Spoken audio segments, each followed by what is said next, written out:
Hey there, ladies and gentlemen. Jens Davidson here again. So I promise this is the last video for the garage workbench 3D modeling build. And I would argue that this is the most important one, because this is the part where we take apart this workbench that we built. You can see we already hid the surrounding elements so it's easier to view. And we deconstruct it and develop a plan of how to build this thing step by step, and ultimately come up with a cut list.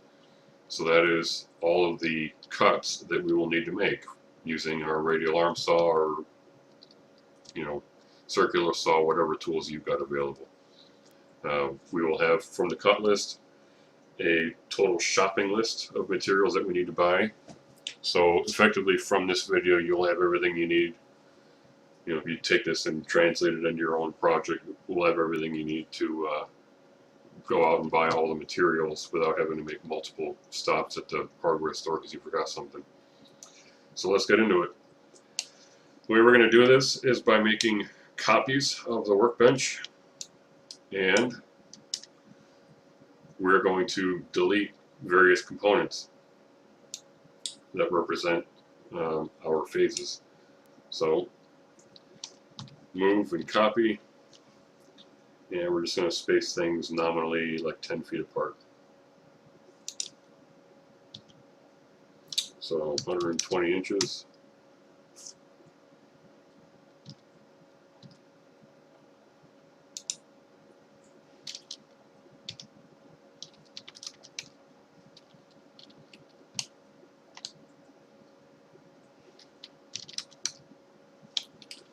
And let's see if that's good for now. Alright, so logically the first phase of construction is going to be building the framework, because you really can't start without a frame. So in this, first of all, this original one here is going to be untouched. We'll leave that alone. We're only going to mess with these. In this guy here, the first one, we're going to delete everything that isn't a frame. Just go to town with the delete key here.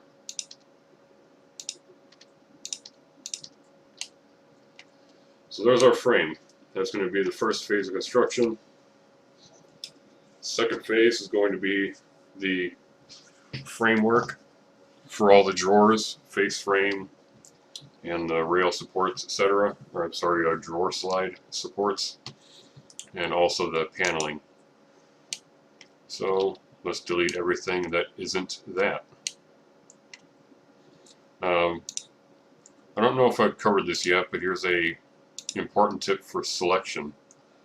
If I draw a rectangle going from top left to bottom right, you can see it as a solid wireframe selection square.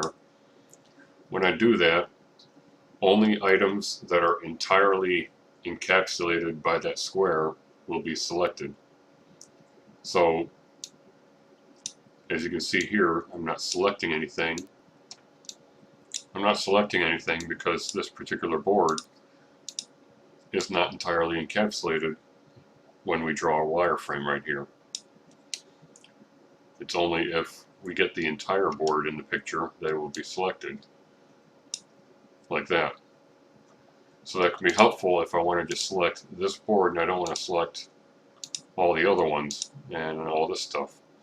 We draw our wireframe,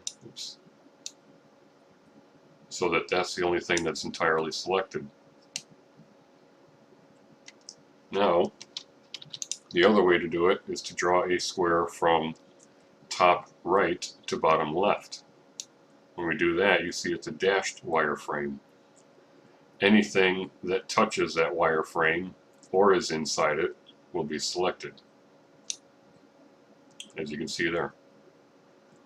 Because in that frame,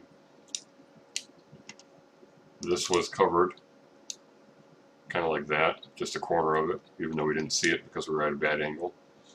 But everything that touches it will be considered part of that selection.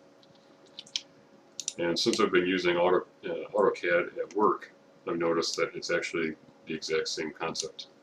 So anyway, we'll take advantage of that to rapidly select some stuff and start deleting things.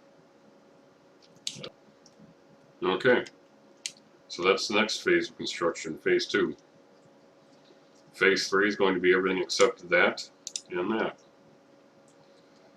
So that is going to encompass our drawers, drawer faces, and the top.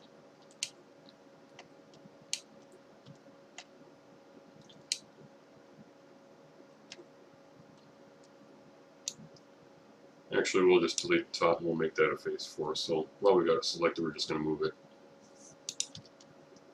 120 inches away.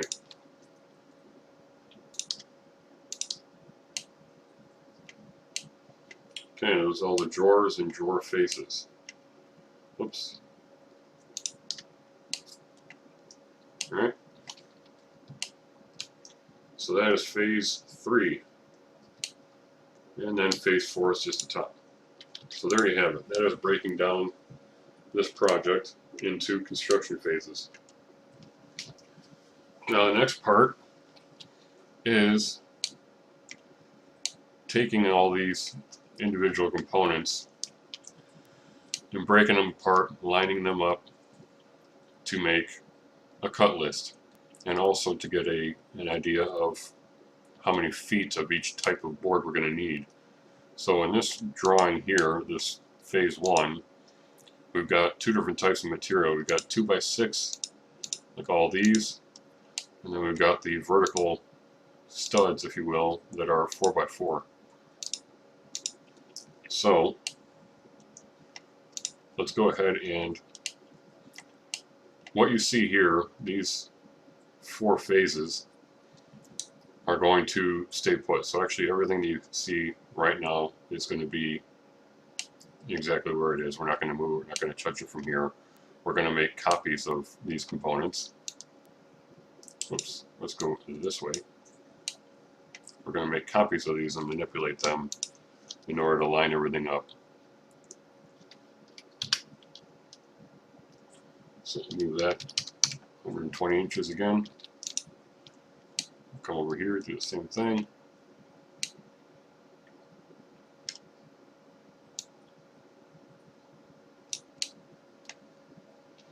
Alright. So to kind of make things easy here, we're going to select all the components that are going in basically in the same direction.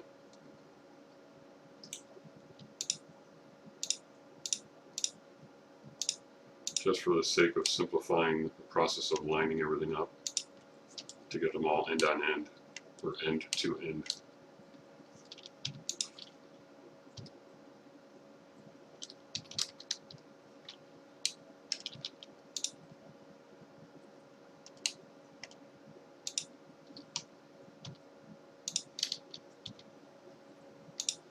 Yo, DJ! Hey, give me some music for SketchUp!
Okay, so this is a good point to kind of explain what we got going on here.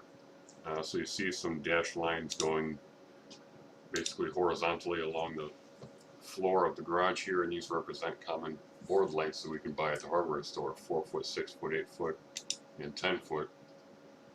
You can get longer boards like 12 feet and 16 feet, but I have a Ford F-150 and I'm not going to buy 10 foot long lumber. It would just stick out too far. So I'm limiting myself to 10 foot boards. And then I'm also drawing a rectangle to represent a full sheet of plywood, which is 4 feet by 8 feet, or 48 inches by 96 inches. And ultimately what we do is we just break things down to fit within, most efficiently within a set length of board, and to maximize the square footage of plywood that we use. So if I buy a full sheet, I don't want to just use half of it. I would like to maximize the amount that I use, or frankly minimize the amount of waste. And that's generally the theme that we got going on here. So try to play with all the puzzle pieces that you got to minimize waste in all of the pieces of lumber that we got to buy.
And at this point here, we're spacing things out a little bit to add saw kerf, because our common saw blades are an 1/8 inch kerf, and we need to account for that just to make sure we don't forget about it. And if you hear that beeping in the background, that's my oven telling me it's ready to take bread out. Anyway, back to it.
Ba, ba, ba, ba, ba. Alright, we're finally done. So, what you see here, finished product, phase 1, phase 2, phase 3, and completion. Corresponding down here, every different flavor of material has a different color corresponding to it for quick identification. We got 4x4 in brown, 2x6 in red, 2x4, that's for the top, in what, olive drab green, whatever you want to call it. A very light blue for the 1/2-inch plywood, which I've got 2 full sheets and a half sheet for it, and then I've got 1/4-inch plywood with this purple, and then 1x4 material for the face frame, and 1x3 material corresponding also for face frame and for the the drawer structural supports. Oh, and also hey, what happened here? 1/2-inch plywood covers all the drawers, total construction of them. And then the 1/4-inch plywood, that's all the internal drawer faces and doors, covering that shaker style that we discussed a little bit ago. So, what you see here is a very easy way of identifying what material I've got to get. All the material here is spaced out to accommodate my saw blade kerf. That's that gap right there. So, as can be seen, I need 2 8-foot 4x4s, and I'll have just a tiny bit of leftover there, like less than 3 inches. And then these supports, this is the main back here, 2 of those, that's an entire 8-foot long board. So that's easy enough. Then these 10-footers, really no way around it. We're going to have a little bit of leftovers in 10-foot boards. And then 8-footers here. Whole bunch of 8-foot 2x4s for the top. And we'll need a 10-footer, and we're going to have a decent bit of leftover. I might have material already on hand that I can use for that, but we'll figure that out when we get there. And then, as you can see, with the 1/2-inch plywood, we did a darn skippy job of maximizing the efficiency of material use. We've got these 2 little squares here, a little one up there, and a strip along the back, and that's very, very little waste on that first sheet of plywood. Second sheet, again, I think we've got over 90%, maybe over 80% use there. And then, yeah, we kind of did the best we could. 1/4-inch plywood, yeah, we just don't need that much, but we need more than a 1/2 sheet, so we have to buy full. So, here's what it is. And then all the 1x material, but I have quite a bit of 1x3 material already on hand from a shipping crate that my company was going to throw away, so I capitalized on that. I guess I could probably organize these more sensibly just for pure aesthetics, from longest to shortest, but you still get the same information content regardless of how that's organized. So that is the end of the SketchUp version of building this garage workbench. I know it's been a good long bit, a whole lot of videos here, but I really feel like there's a lot of valuable information, and I sincerely believe that SketchUp is a very, very handy tool for for stuff like this, for maximizing the efficiency of material use. If I did not plan this out at all and I just bought plywood and started hacking it apart with a jigsaw or a circular saw or a radial arm saw, you you better believe it, I'd have an astronomical amount of waste. I would not have planned this out nearly as efficiently, and if I just started going at it and hacking things apart. So it really is a very valuable tool for helping to maximize the efficiency of your material and therefore minimize wasted material. And wasted material is money, especially with today's lumber prices. Probably not going to go down much anymore. Inflation is just going through the roof these days, but that's a whole different subject. So we do the best we can with what we got, and we have a completely free tool, online based, no money involved except for your internet. And with that free tool, you can save yourself a decent bit of money on materials here. So, and also save you quite a bit of time in headaches and frustration, because with all the information that we've got here from constructing this thing and deconstructing it and organizing all the material, we know exactly how to build this cabinet, all the ins and outs of it, all the joinery we've got to make. It's all planned out ahead of time. So we can just go ahead and cut every single piece that you see here, label it, and this whole thing would be a paint by numbers. So I hope you get a good idea of why I love SketchUp in the realm of woodworking. It's a very handy tool. Yes, it takes a lot of time. This was not a 45-minute operation. I've got obviously way more than 45 minutes worth of YouTube video time post-editing involved in this, and you better believe there's quite a few hours of real-time work that I've put into this. So, but I think it's time well spent.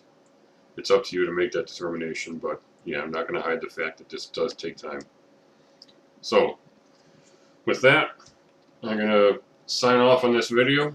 Really appreciate you guys watching. Please hit that like button. I would really appreciate it if you subscribe to my channel. And take care of yourselves, and we will see you on the next video.